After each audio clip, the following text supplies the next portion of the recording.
Evening, folks. Welcome to the first ever Japan edition of Question Time live. I kind of just rolled out of bed. To be fair, it's been absolutely exhausting this first week. Really struggling to snap my body fully into it. Either that, or I've just come to the conclusion it is actually quite an exhausting job. Not that I want you to feel sorry for me, because I don't. But it is quite intense driving around, obviously trying to get customers what they need, translating as best I can. I think the driving alone probably does it with me, to be honest with you. Not a big fan of it, but anyway, it's looking good here. Really glad to be back. Glad to see everybody. It seems like everybody, all the breeders, are glad to see people back here. Although at the minute harvesting seems a bit slow. Some of the bigger breeders, especially, just hitting their stride at the moment. So yeah, awesome, really awesome. So I am literally in my room at the minute. This is a great house that I stop in right next to NND's facility. Fujo, who actually owns this house, so it's nice. We're literally right in the heart of where it's all happening, which is pretty cool. Just sort of get out in the morning, we're straight out into the mountains. So yeah, great in that respect. And to be fair, I am mum. I can't remember last time. And the wife, just spoke to the wife. Need to speak to my mum, to be honest with you. I'll probably get a bollocking now, but there we go. And my nan. So yeah, got a few bits lined up, folks. Please, obviously, don't forget to fire your questions in. It's a bit of work through. I've got a few bits from my trip so far to share with you, and have a bit of a catch up. And you might have seen already yesterday. Craig, yeah, just mentioned it, or today even.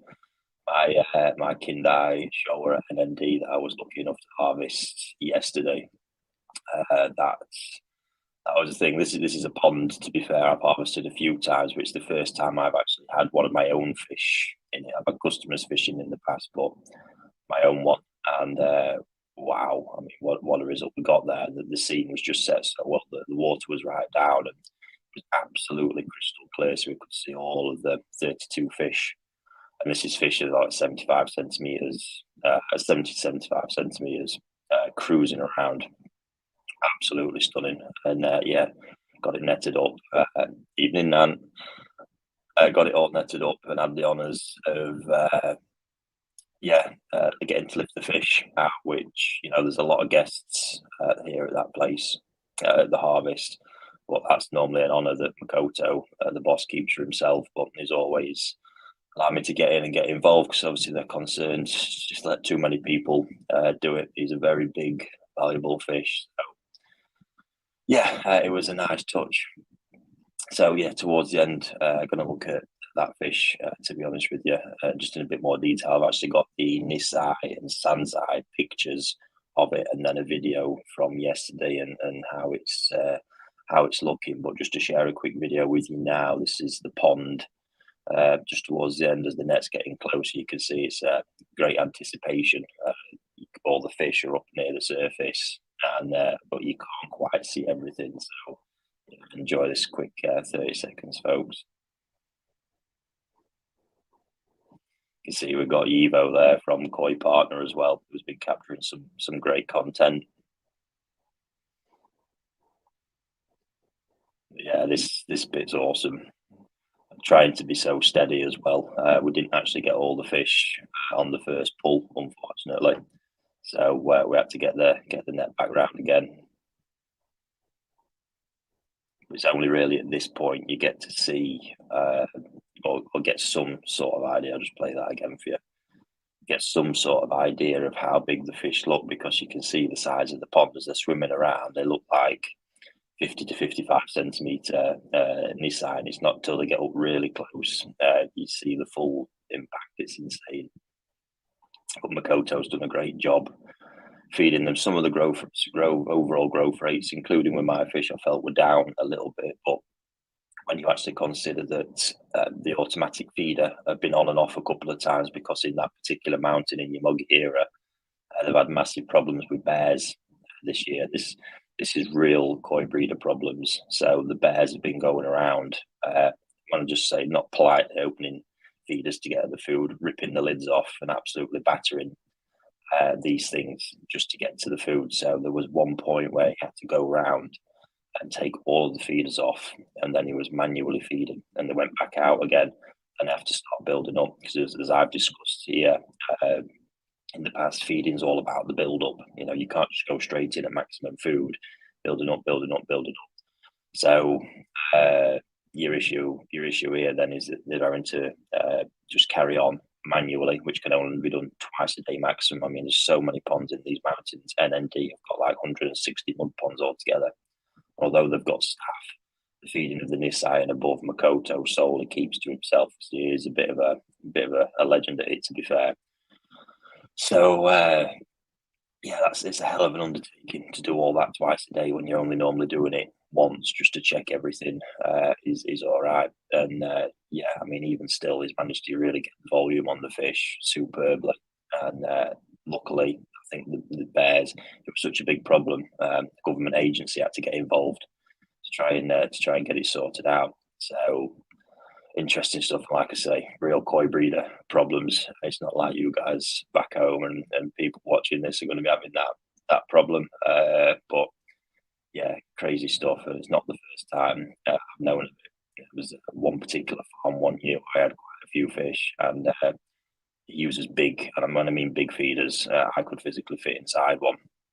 And a bear managed to knock the whole thing into the pond, and within no time it just pickled the water completely, and the fish were lost. It was insane stuff like that happening. So yeah, wild one. And I know a few people have been asking, but we are I've been speaking to Makoto. We are getting the schedule set and ready to harvest the our NND mud pond where a lot of your guys' fish are sat. So, like I say, they're very, very busy, but we're going to get that worked into the schedule and get it done soon. And I've been seeing 2-3 ponds now with them. Results are looking good. So, fingers crossed, you're all going to be super happy with the results on that one. Right, let's see if we've got any questions in, folks. Anyway, please don't forget to send some through, because it won't be Q&A live without any questions in. And actually, let me just see what else I've got to share with you, actually. Oh, here we go. So, yeah, in the meantime, of me being here, we've had our first Tosai shipment into the UK. Great one I've worked on this. The main feature of it is these Dainichi Kohaku that I've secured Tosai. These, honestly, I mean, I just bought them very, very quickly from a video, got the full pond because, yeah, I mean, when I saw them, I think you've probably seen, obviously, the Dainichi stuff I've been doing. The fish are phenomenal. There's absolutely no denying it. The fish are insane. However, they do come with this nasty price tag, especially with the Go Sankey. And this year I did manage to get some of the other unusual, so the Ginrin Benigoi, the Kinmatsuba, and the Yellow Monkeys, which have managed to get out at some more sensible price points. People have been absolutely loving it because I think it is nice, like we're kind of done with the Issa Showers, to try and create some accessibility for people to get hold of these fish and experience the same way as other people who have been managed to get them for a while. So yeah, this time of year, sort of September, it's really, really a great time of year at Dainichi to get hold of more reasonably priced Tosai if you can be quick enough. This is the problem. You've got to get everything set, be able to ship fast, get all of them quickly. And yeah, this pieces of Kohaku came up when I saw them, and not only were they reasonable in price, you could see they've got all the qualities, and particularly where the cheaper fish normally fail is on pattern. These absolutely smash through. The patterns are insane. So I'm going to share a quick video that Chris took on shipment night. I think it was last night, actually. And this is literally straight out of the bag on the phone light. But yeah, get a load of these, folks. Absolutely superb. Can already see the body characteristics, but the Benny quality even straight out of the bag like that, and the Shiroji. But to have this level of pattern in there is super exciting. Fish are so good, and they're not from any particular parent set. You don't get that at this price level, but I'm told they're from a lot of the prominent lineages. So ultimately the Dainichi characteristics, there is a certain base level of characteristic that carries throughout them. So yeah, these are we're going to obviously they've gone into quarantine now, but we're going to be working with our dealers to get these to market. We've not fully formed the whole plan yet, but we'll definitely keep everybody posted, because when I say they're going to be accessible, I think the price on these is gonna frighten people with how good it is, how accessible it is. So yeah, frightened in a good way. I'm super happy with them. Then we had another batch of Tosai in, which I'm not going to discuss today, but yeah, another world class breeder whose Tosai aren't normally all that accessible, so they're sat in as well. But these Kohaku are stunning. They're going to be the perfect grow-ons for people if you've got grow-on ponds or you've been after a Dainichi Kohaku and been, they've been out of budget so far. These are going to be amazing. And we're also going to be working on a grow out project for them at the Koi Wholesale facility as well. So plenty to come from that. It's going to be pretty exciting. And yeah, a bit of footage there. Look, from one of the ponds shipment. They've all gone straight into one of the big 3.5K ponds as well. Plenty of bags. I think it kept him busy for a little while. But yeah, nice to get the first shipment in already. Right then, let's have a read through. Gary Webb, how long are you in Japan for, Ricky? I'm here until the 2nd of November. I'm flying back, and yeah, we have been in Niigata for most of the time, but just towards the end of the trip, we're going to start traveling about, where it really does get quite intense. Going to be we're planning to go to Maruyama on the way down, because we've already got booked to go to a couple of big breeders in the south. I'm going to Narita Koi Farms shop event on the 30th, and then right down to Kyushu on the 31st, which is right down at the other end of the island. It's crazy. I think it's like a 2.5 or 3 hour internal flight from Niigata to Fukuoka. If you wanted to do that, yeah, it's just how big the country actually is. It's insane. So yes, long trip, but there's been a lot to catch up on. Let's have a look here. Paul, evening, Paul. Will you go to Hoshikin? I've already been to Hoshikin 3 times, I think now. Crazy. It's quite slow there at the minute, and to be honest, the level of there's been some good fish. Customer picked some good fish, but yeah, for me, the level that I've sort of been looking for there hasn't come up yet. I'm not sure how many mud ponds he's got to harvest. It does seem quite slow. He's not doing it every day. It's sort of staggered. I brought some shower in yesterday. I think he's got Kohaku tomorrow. So yeah, bit to go. Yeah, I mean, he never normally fails. To be fair, it might just be that say he's taking his time, as a lot of the breeders seem to be honest. Which yeah, it's getting a bit frustrating some days, but that's how it goes. There's no rushing these guys. Twisted Koi, how expensive? That's an chart. Sorry, Ricky. Well, first bit, definitely didn't buy it. If you've not seen, I posted on the short of it on YouTube. It's in the Marihiro main pond. Absolute one-off masterpiece as far as that variety is concerned. And yeah, certainly I'm not even going to ask. I would only guess that, I mean, what am I thinking there? Possibly around 40 to 50,000 pounds, even if he's selling that fish. To be honest with you, when Marihiro starts quoting numbers on the special stuff in that pond, it gets frightening.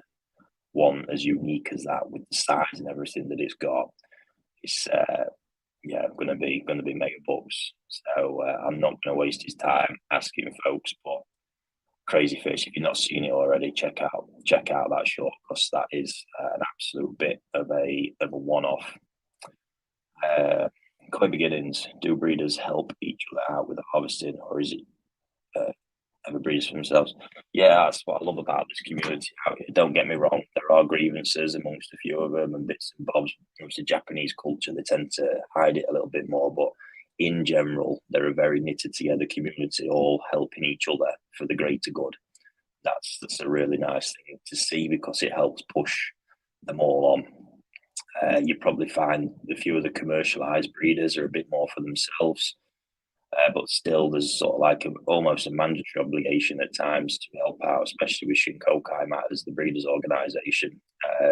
You know, they are all involved in that, so they've all got certain tasks at certain times, like with the koi shows, they have to chip in for and get involved. And yeah, I just love seeing it. You'll often see another breeder at another breeder's koi house, or I'm helping out doing bits. And yeah, don't get me wrong, there is little bits where others aren't quite so keen on each other. But I mean, nothing to the extent you can often see back home and in the industry outside of Japan, where a lot of the bitching and fighting goes on. I think I'm quite lucky around Koi Wholesale's group of customers. We do incredibly well. That's some I passed comment on into a customer. We had our harvest event, and we've got like 17, 18 koi dealers. I can't remember which it was, all there together, getting on, having a chat out in the evening. It's really, really pleasant. And I don't think at times that's the perception people have of the koi industry, but maybe it's just how we set our stall out. But certainly for me, yeah, it's out here. It's just awesome to see the level of collaboration at times. Like I say, all for the greater good. What else have we got? Just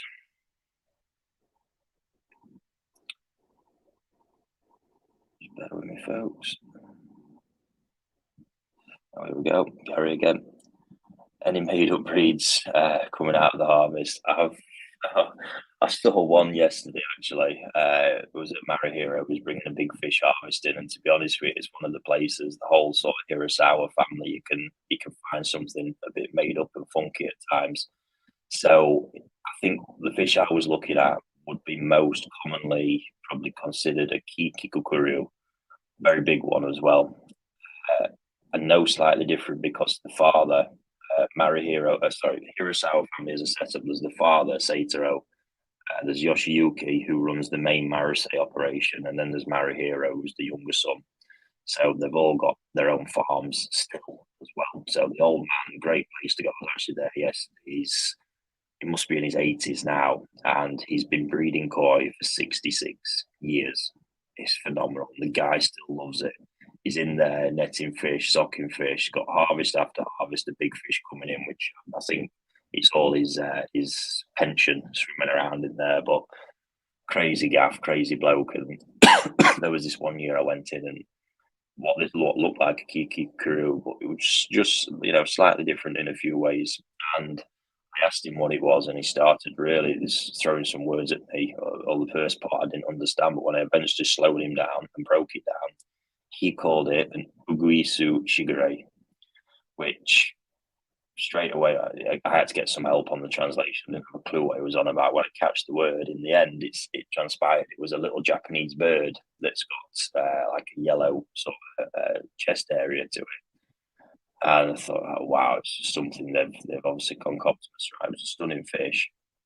And now this one harvested at Marihiro yesterday seemed exactly like that. I could see in the colour. You've got the scale line down the dorsal, and yeah, the same sort of body setup. So obviously a bit of collaboration there between them all. And however, now Marihiro was calling that Koganiru. So yeah, fair play to them. I mean, they are the masters that make these things, but I know it can make it a bit hard for you guys back home to keep up some of what's going on. I don't think something that's being produced in any mass volume. I think that's when it comes to a point where it becomes a bit more commercialized and can potentially stick, is when they're being produced en masse. But these aren't. I think we're just talking, the odd few examples coming out of spawnings that they make. But nonetheless, the one at Marihiro yesterday was probably about 75 cm. Looking at it, stunning marathon pattern on it. I mean, the guy's insane. But yeah, other than that, nothing else yet from what I can see. Stephen Crane, funny you should ask this. Who's doing the best Ginrin Showa this year? Hiroi has always got some great ones. I mean, he's a go-to guy for them, but getting the really top Hiroi fish can be easy. And I mean, the level of competition at that farm for the new fish coming in is crazy. He actually saw last night Ryuki Narita, and this is happening with a few.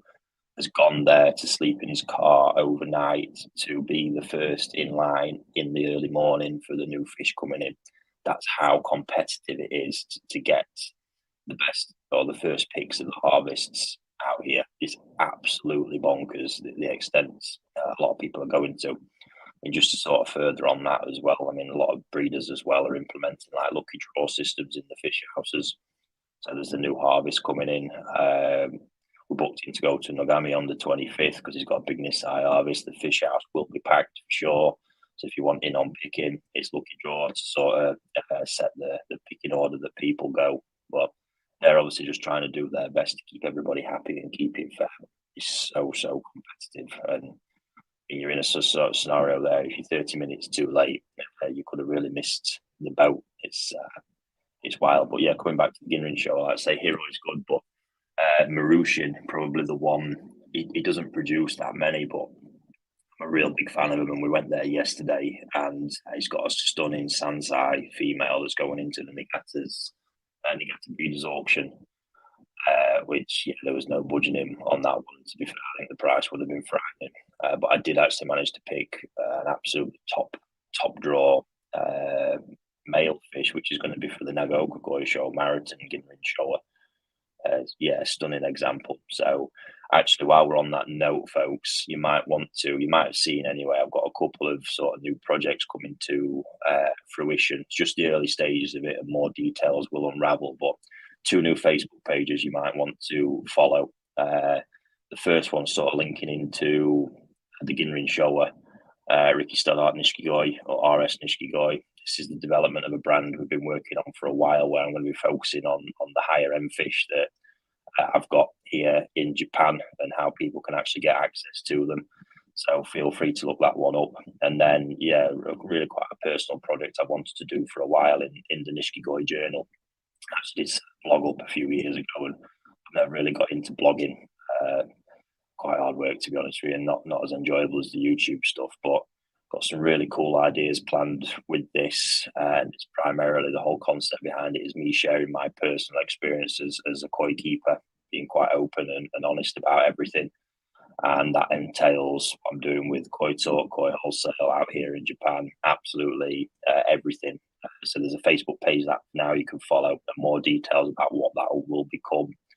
It'll be coming out in future. But yeah, please head over to them pages, stick a like on or follow it, so you can keep track with what's going on, and some great content to come on I think it's the 22nd. I'm harvesting a particular breeders. It's a Sansai harvest where I've got a Sankey in the pond, and I think it's going to be pretty epic. I think when you got hobbyists traveling from all over Japan and big hobbyists from Tokyo coming in, it's quite a serious one. So it should be pretty cool. But yeah, please pop over to them pages, folks. And like I say, more details on it all will keep coming out. All right, let's have a look what else we've got going on.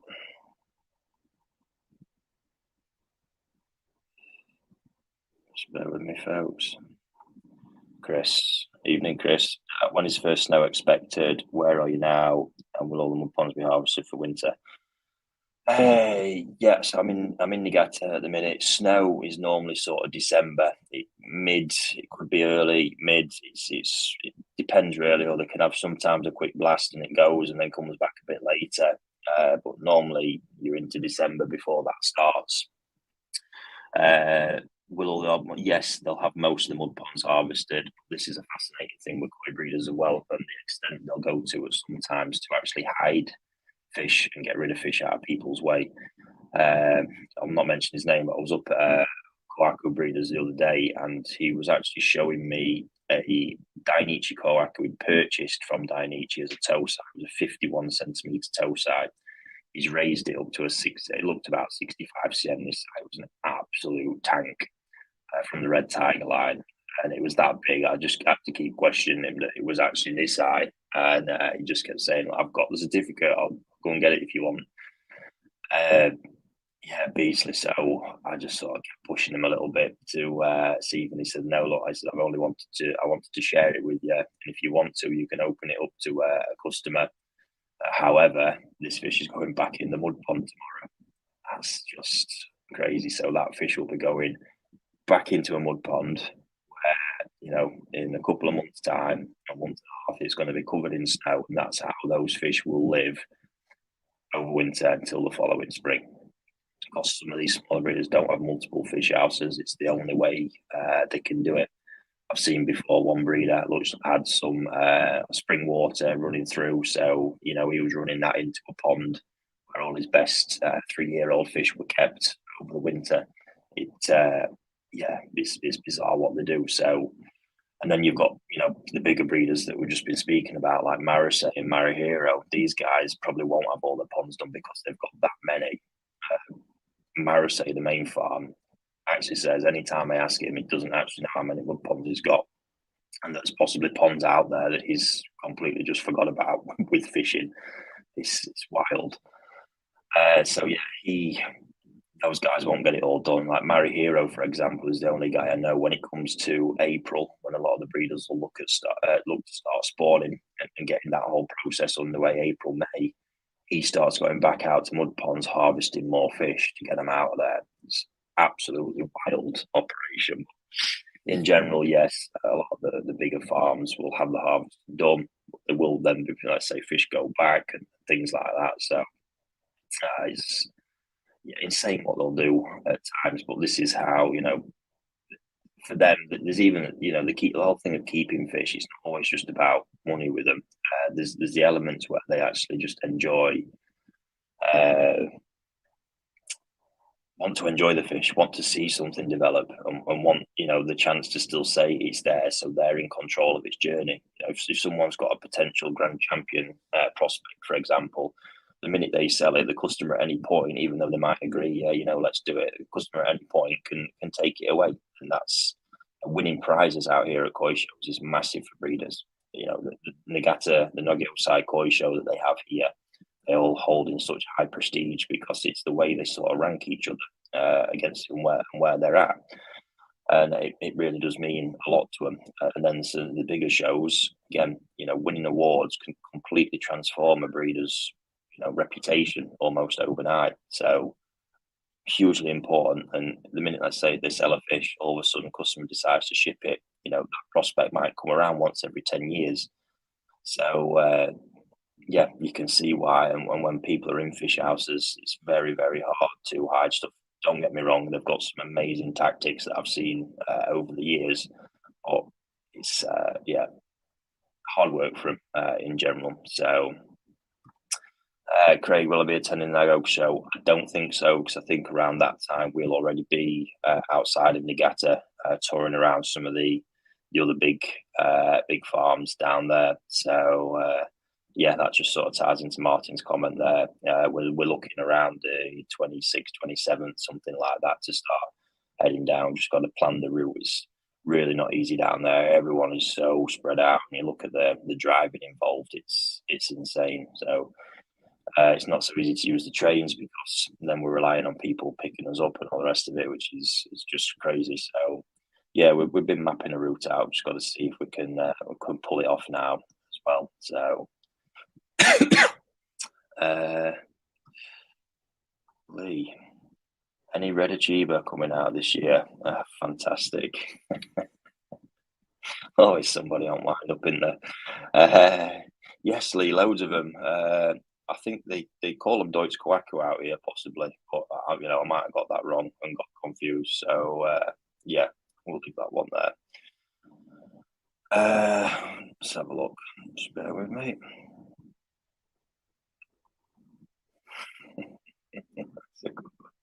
Tony Coiver is a 40-year-old single daughter's looking for a bold English bull. I'm not sure, but feel free to come out here and advertise yourself. Japan accepts absolutely everybody. So, you never know. If you're here, you might have a chance. Crafty. Just same again, we've been attending the shows. If so, which ones we shoot any footage? Yeah, I've not really been. It's the whole footage thing. I'm getting snippets and bits and bobs, and a lot of the snippets are for this the Nishikoi Journal project. But shooting footage wise, that is left to Rob in our team. To be honest with you, all the gear's still back at home.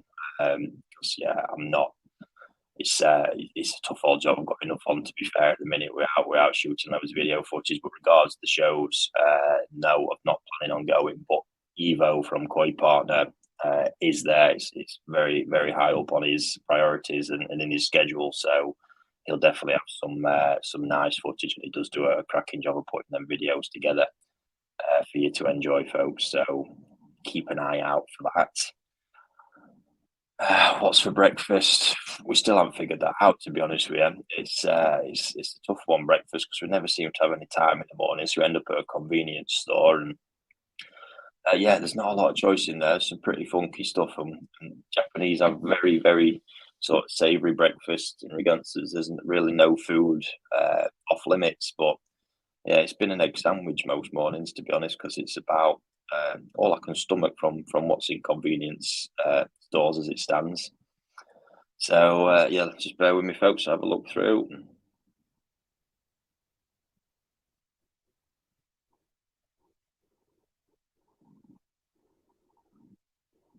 Stephen, just to reiterate, missed about the NND Mud Pond event. Yeah, Steve, I mentioned we're talking to them. We're just going to set a date to obviously make sure we've done it before we go. So I just did mention as well that some cracking results from what I've seen so far at NND. So I'm expecting it to be pretty cool, to be honest with you. Justin Solo, what's your thoughts on Tamora Sankey? Really like Tamora fish. They're great. I've not had any to have any first-hand experiences. I can see the quality is really good. I know there's a lot of longevity in the lineage. I think the Sankey has a lot of Matsunoski blood dating back, which can possibly sort of show in the body a little bit as they're getting bigger, not getting the complete sort of monster volume like the Sakai fish, if that's what you're looking for. But certainly, yeah, quality-wise, absolutely cannot knock those guys. They're absolutely, top fish. Up North Koi Pond, aside from Dainichi, with the cost of their fish being so expensive, who would have next best shower lineage? Yeah, great one. So Hoshkin, I'm a real big fan of Hoshkin shower. As well as that, the NND line's a bit different. I mean, it's not producing masses of fish at the moment. It's this particular actually Dainichi pair they've got. Seen it my show that I'm going to show you in a little bit. It's got so many characteristics of this female pair in the exact same body setup and this monstrative, absolutely crazy head on it. So yeah, for me, that's a great lineage that's still developing and still progressing. There seems to be more and more of them every year, which can be normal. But yeah, like I say, the Hoshkin shower are really great. To be honest, there is a lot of good shower lines about, and I forget their Issa, but obviously Issa can be equally as expensive as Dainichi at times.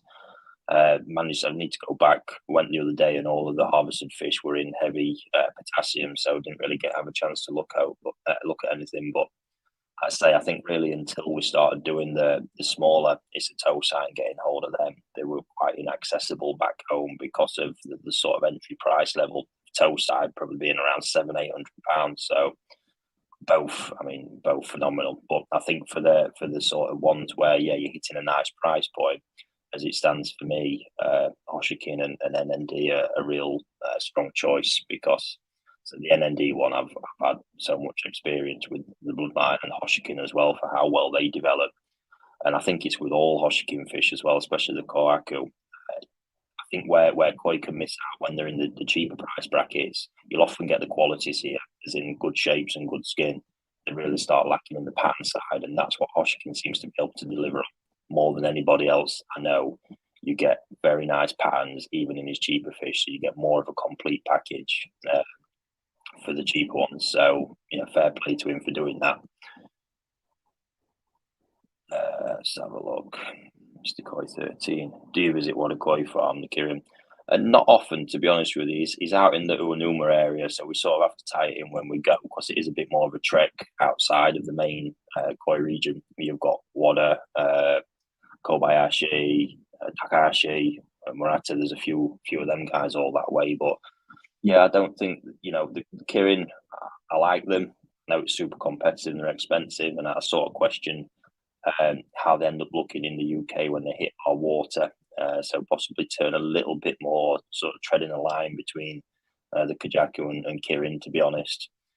And yeah, it's just not a high priority for us. Asagi's the other main production at Wada, but to be honest with you, I'm more of an Oya, a not super fan when it comes to them. So yeah, ultimately, time is still limited, and it's not a high priority farm for us. And like I say, already I can see it's been absolutely battered as it stands. So likely by the time we get there anyway, pickings are going to be slim, and it's just not going to be the level of koi that we want, unfortunately.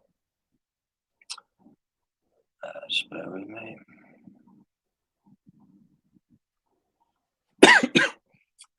Shirley, evening Shirley, look forward to seeing that Sankey. Have you purchased any for yourself for your collection? What do you think? To be fair, I have no self-control. But yeah, to be fair, when I walked in, there was, from his first harvest, this particular Sankey breeder, an absolute phenomenal example. There was just absolutely mind blowing and ticked so many boxes. So I did ask him. I reserved that fish instantly, but just I knew he was harvesting a couple of ponds over the next 2 days, so just waited, and yeah, nothing in there really topped it for me. So yeah, that one did get added to the collection. To be fair, but can't wait to see the Sans Eye though. I'm not sure. I don't think I've got the video in here anymore, but I mean, it was a 55 centimeter Nisai when it went in, but because of the body, it looked about 10 centimeters bigger. So imagine it being 65 centimeters with even more body. The thing's just going to be insane. And there's actually, this particular lineage again. He showed me a male fish yesterday that I knew of, and that is now over 80 cm, and it's just nothing about it that looks male, even in the way his body line flows. So yeah, it's insane what he's doing. But say this, I can't wait to share the results. Hopefully, very good results of this Sankey with you all after it's been done in a couple of days' time. Just bear with me. Terry, besides pond volume, what would you consider the main differences between keeping koi in an unheated pond here and over there? Unheated, there's no difference. I mean, if we're talking outside unheated, they've got a better climate. So it's like the mud ponds achieve the 24, 25 degrees temperatures that we want for optimal growth just outside. That's probably the difference between an indoor and an outdoor pond here and back home, and they get it for a prolonged period of time as well to get a decent growing season out of it. I mean, if regards indoor ponds, if I compare mine to their ponds over here, there's no differences really whatsoever. And if I look at the raising that's been done, probably need to give myself a pat on the back, to be honest with you, because some examples, again, we sort of knew this was coming. The Shinoda heel Soaries, a customer walked in and walked out of Shinoda the other day. It was just very, very poor, and they were mud pond raised versus my concrete pond raised one. So yeah, it's interesting at times. I think as much, we look at the environments and the equipment and all the rest of it, technique is a super, super big part of the end results. And again, not every breeder is a master at raising fish. They know how to get them from, A to B over sort of like a 6-month period. But it's not about pushing them to the max.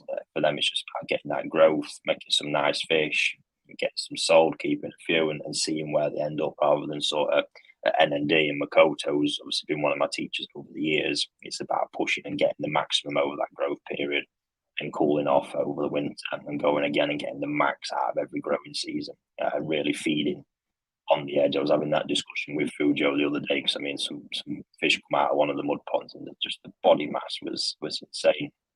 And I just laughed because Fujo was there, says he really does feed on the edge, and yeah, that's you just couldn't say any other. It's on the edge of being a disaster, to be fair, but that's how you get those kind of results. So yeah, great to see. Evo, good morning. It's been nice. We've had a good laugh out and about with Evo, to be fair, and like I said, it's going to have some great content coming up. So, what else have we got? That is an interesting one. How do they deal with security theft issues if there are any? There aren't any. This is Japan in general is an incredibly safe place with low crime levels and crazy high conviction levels. Actually, I was watching some documentary about that on YouTube, and it's fascinating. Some of the procedures, certainly if you're a foreigner who gets locked up, that's something I definitely want to avoid. But yeah, there's none of that. I mean, if we in winter when I'm here with the snow, you sort of get out of a convenience car, leave the car unlocked, run in, nip in. There's never going to be any issues. If you leave something somewhere or you lose something, you can absolutely get, unless a foreigner picks it up, which might be a different scenario. Not generalizing there, but within Japanese culture and Japanese people, you lose something, it will get probably picked up, handed into the local police station or something like that. It's crazy, crazy other little things as well that customer who's just been actually picked up on. He tried to tip them, so as they gave him the change back, he said he didn't want it and walked away. To have the person from behind the counter chasing him down the street to give him his money back, just fascinating stuff. There is no tipping culture out here, and yeah, that level, even if it was just 1 yen, they will follow you and give it you back because that's just how things are. Rory O'Donnell, will you be getting more Oyster Show next year? Got two Kinder this year, real nice stuff. I want another. Fair play. You can never have too many of them. But yes, I think this year I'm planning, however, on getting some more select pieces, probably a bit bigger toe size towards the end of the spring season, rather than the large amounts that I've been getting, because I do like to mix things up and keep it fresh. 2 years on the bounce.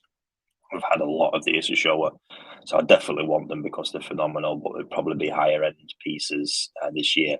However, there are still a lot in circulation, right? I mean, we've got ones from a latest harvest. I've still got a pond that's on the food in my fish house back home, so plenty more of them to come through the system as well. So, yes, let's have a look.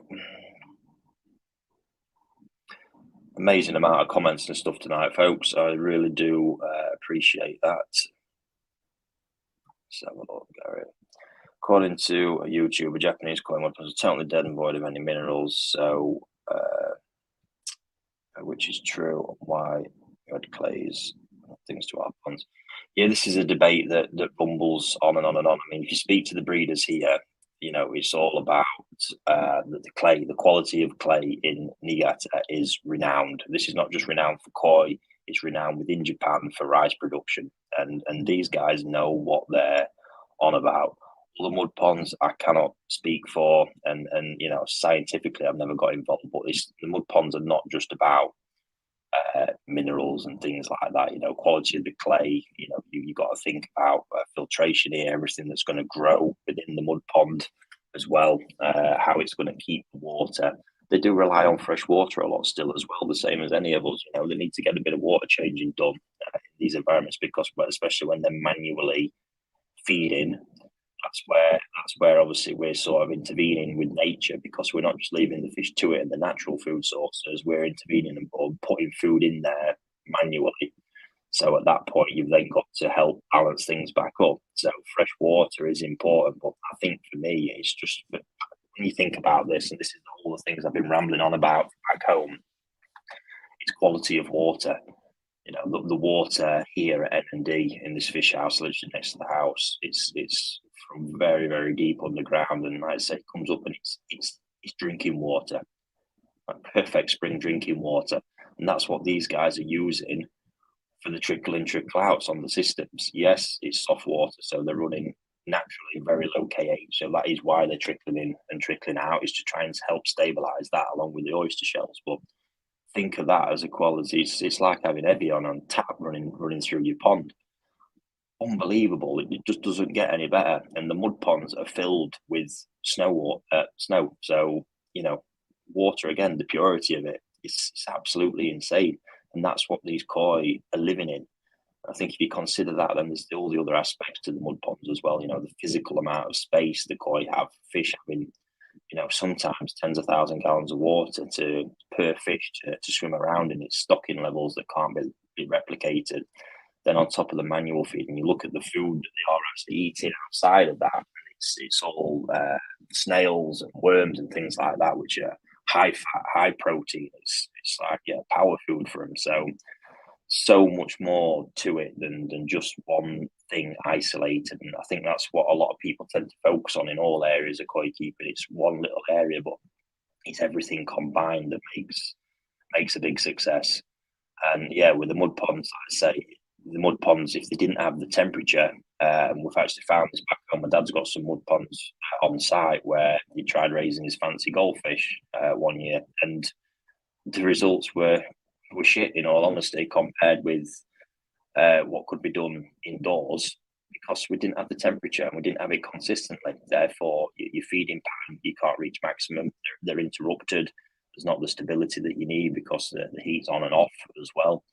So yeah, again, and that goes for any pond, mud pond, concrete pond. All of a sudden, if you're looking to raise fish and you've not got the heat, the system's absolutely irrelevant. And then, like I say, it comes down to the feeding as well, and this is why breeders' results differ so much, depending on how they're skilled for feeding and monitoring that behaviour. So, I believe some ponds, in different areas of Japan, that's possibly the case with the minerals, Gary. But in Niigata, this is what they're renowned for. And again, adding clay to our ponds back home, there's loads of different reasons for doing it. It's a great flocculant. It can help manage bacteria levels, particles in the water. I've been using it over the summer to help with some turbidity in the water, to protect the fish's skin from UV a little bit. And the minerals aren't essential, but using different mineral makeup can help. One particular clay that I've been using, I am finding that it's really, really effective for progressing sumi, because I've had some sumi development in some ponds in the extremely high temperatures that I would just never expect. And again, they have the same things around here in Japan. So we talk, it's, the makeup of the water influences the output in the koi. So there are areas in Japan where you'll tend to find a lot of showa breeders have cropped up, because what they find is the water is suited to bringing sumi on. And this is all in that sort of mineral and metal makeup that's all behind it. So it's to say they're void of minerals is too much of a bold blanket statement, and I'm not into them at all. So I hope that helps, Gary. Anyway, Crafty obviously knows who that is. I've got no idea anyway, but that's my opinion on it. Chris, is Omasaka on the list to visit? Absolutely. I can't wait to get back down there, to be honest. And yeah, there might already be one or two rockets in the pocket, so to speak. So maybe more on that. But yeah, to see all that kind of stuff, be sure to follow my new registered Nishikoi or RS Nishikoi page to see what's going on. Lebo Koi Pond, have you got your eye on any fish you wanted to take back to Koi Wholesale? Yeah, again, I've got a lot of fish back there from what we've been raising, but I've always got my eye out for a few special pieces, primarily if it can be a koi show fish out here, to be honest, or a sort of koi show level fish back home. So yeah, just the special ones this time of year, because if we were talking about general stock buying, this is not the time of year to do it, because prices do sit naturally a bit higher. Sort of afterwards, we can swoop in and get the deals done that make more viable commercial sense for us. So yeah, just looking for the special ones that crop up, and yeah, that's where when I say that, that's where this gets really interesting out here, because there's a lot of high quality fish, and when I say that, that means fish that have nice patterns, super skin, super bodies. There's lots and lots and lots of it. Honestly, beyond belief. When we talk about the special ones, it's them ones that are just that cut above. So they've got that slightly more unique pattern, or that pattern that's capable to go on and compete at a koi show. When we start talking that level, the numbers shrink drastically. And I mean, seriously, drastically. And that's even at the big farms, they come down to, even at Dainichi, there's absolutely heaps of really, really, really high class fish there. We talk about them ones that can go up a notch. again, even there, the numbers drop off uh, insanely well, and that's where those super expensive fish really come into it. And yeah, getting at those ones as well, even when you've got the budget, is not easy. It relies a lot on relationships and knowing a breeder, and then being able to open it up and the whole thing and shebang that goes on. So yeah, we're looking, but like I say already, just to finish that one, the Tosai, is the one I'm always on the lookout for that. So uh, if you've not seen it already, if you're not tuned in, I will just share them again now. So we had a shipment last night arrive in the UK of new, fresh crop Tosai, and this is a sample of the Dainichi Kohaku that arrived. They really are phenomenal. Like I said, these are going to be super affordable for everybody to get their hands on and have a Dainichi Kohaku in the pongs. I think even though Dainichi and Showa is the one that really springs to mind, the Kohaku will always seem to be the ones in the auctions and all the rest of it that command the higher prices and have the most desire, because the Benny type they have is only shared by a few breeders in the koi world, and it's mainly the breeders that are linked to Dainichi, having been trained at the farm and had their first initial parent koi from the Dainichi line. So yeah, that's mainly the stuff I really do look out for. Like I said, there's another batch of Tosai in from a real one of the other world's best breeders, and I've actually also just secured a batch of Sankey from Sakai. I can't even believe I've got my hands on them, to be honest with you. From one of the top, current lineages. So they're going to be absolutely awesome to get back. They're not back yet. They're going to be coming back later on, but yeah, really nice to get our hands on that stuff to get some more of them fish into the market as well, to be honest with you. So it's going to be nice. Right, I'll just jump back into the questions, folks, and then I'm going to wrap up by sharing my NND Kindai show with you if you haven't already seen it. Just give me a moment. Any sneaky looks at All Japan Koi Show GC contenders. To be honest, if you might have seen on one of my social pages, I did share a little shot at Dainichi, one of the main ponds the other day, and that was staggering. I mean, we're talking 90 cm minimum in that pond. Just mind blowing. There's two of them opposite each other, and it's absolutely mental. And here's something for you folks, just what I was talking about from Evo. Forgot some money in my hotel room in June. When I got back last week, it was on my room with a small note. That about sums this place up. That is absolutely insane, and I think it's part of the charm of it all, to be honest with you. Crazy. I hope a bit of football news. Great performance tonight. United. Oh dear me. What was the result, folks? I saw it at 1-0 when I last checked before I come on here. I've got some disappointment lined up. Last one, folks. Let me just have a look through.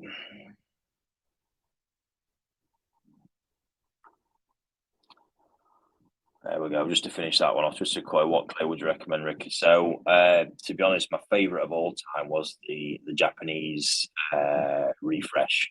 That stuff is phenomenal. Still the best. I'm not sure if it is still available even in Japan. I'd heard a few bits that another company had took it on, and it became the JPD Mud Booster. I'm not sure if that's true. I've had the Mud Booster, and doesn't look the same to me, but because it had a bit of a weird texture to it, the refresh. But I could be wrong on that. I don't know all the ins and outs, and I've actually not had a chance to be here to ask yet. But we'll be going to the wholesalers soon, so I'll have a look around and see what's what with that. But in the meantime, it's the Back to Plus or Mizu play that I've grown quite fond of, and the one that I am noticing, and it's happening too much for it to be a coincidence, that it does seem to help with sumi development a little bit. So yeah, if you guys have tried it out, you might be able to reinforce that. But it's happened across several ponds, and given the heat that it's been under, where it normally sort of works against sumi, I've been quite surprised to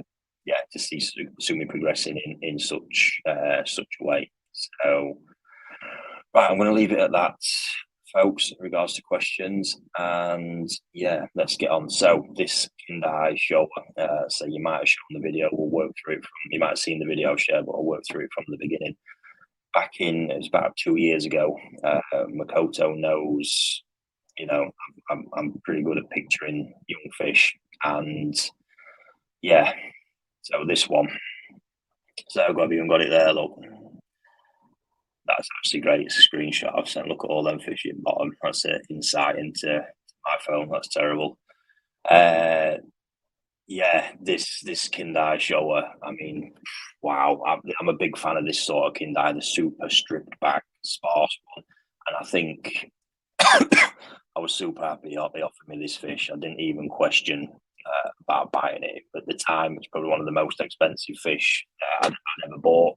Stepping into a new threshold, but it ticked every box. And remember, I've seen this parent fish, and the lasting impression with me was this white skin, the sumi quality, and this body, this huge, powerful body, and this huge head. So I was on it with this. Like I say, the style's not everybody's cup of tea, but I think the majority of people are into this sort of Kindai shower, and I know the sumi very well. It's incredibly reliable in the way it develops, and sort of like the size ranges and everything that they hit. So yeah, went ahead with it, and the next year, here we go. So this was back 10 centimeters on. We can see the sumi progression already. You can see the body has pumped up really, really well at the same time, and it's all starting to come together at this point. Visually, you can see where it's going a little bit more, and this is that sort of thing I'm on about with the kohaku pattern and showa.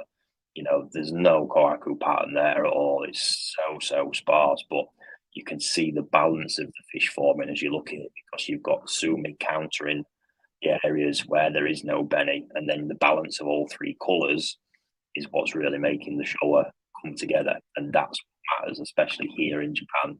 It's how the fish looks, flows, and then the feeling that it creates, along with the technical qualities. So yeah, awesome year. So like I say, come round to yesterday, the NND Champion Mud Pond Harvest, and wasn't sure which of my fish, if any, were in there. As soon as I walked up, in a couple of minutes of standing on the banking, I could see it, and yeah, got pretty giddy, to be honest. I think it was the second to last fish to pull out of the pond. Yeah, crazy. So another picture here to share.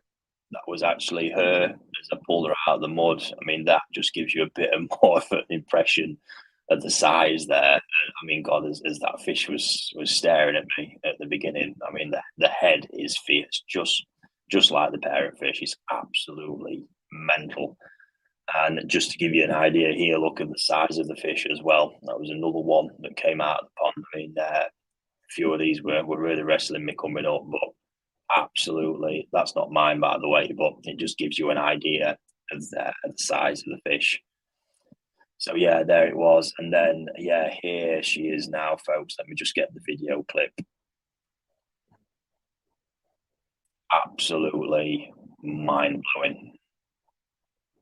There was 32 fish in that pond of a seriously high level, and I'm not lying when I said this was the one that everybody back at the fish house was attracting a serious amount of attention from everybody. But yeah, just even from it, to be honest, I think Yivo got some close-up shots of the head, and I'll be sure to get some. But the height behind the head is absolutely, it's just scary, really scary. So total growth wise, stuck 5 cm on, so up to 70 cm now, a little bit less than I was expecting, to be honest. But given this body type, the growth is going to likely drop off a little bit, because there's so much height and power that's sort of growing at the same time. But yeah, it's absolutely remarkable. And obviously, given what I've explained about the feeders being a bit on off as well, that's sure to have impacted results a little bit, possibly a couple of centimeters here and there. But nonetheless, one more year in Japan for sure. And I think that's just going to take that to a completely different level. So yeah, super happy. It's nice to see them come to fruition. Back from, if I just cut that video off, back from there. Oh, I think I need to take the video off, folks. Just bear with me. So yeah, we're from there initially at Nisai 54 cm to that yesterday. Yonsai at 70 cm. Absolute beast. And testament to them guys, I made a big point of thanking Makoto for his work on raising that one so successfully. Just a great, great fish. And yeah, very much one in the private collection. I've shared the picture a couple of times, but stunning fish. Not one that will be repeated, anytime soon either. That kind of pattern that kind of level doesn't come around too often. So yeah, there we have it, folks. That's me done. I need to go and get ready and get started with the day. But just before I go, one more reminder to check out the new pages on a couple of the new projects coming through that myself and the team are going to be working on. Ricky still out Nishikigoi, following sort of like the high-end collection that I've got out here in Japan and getting access to them.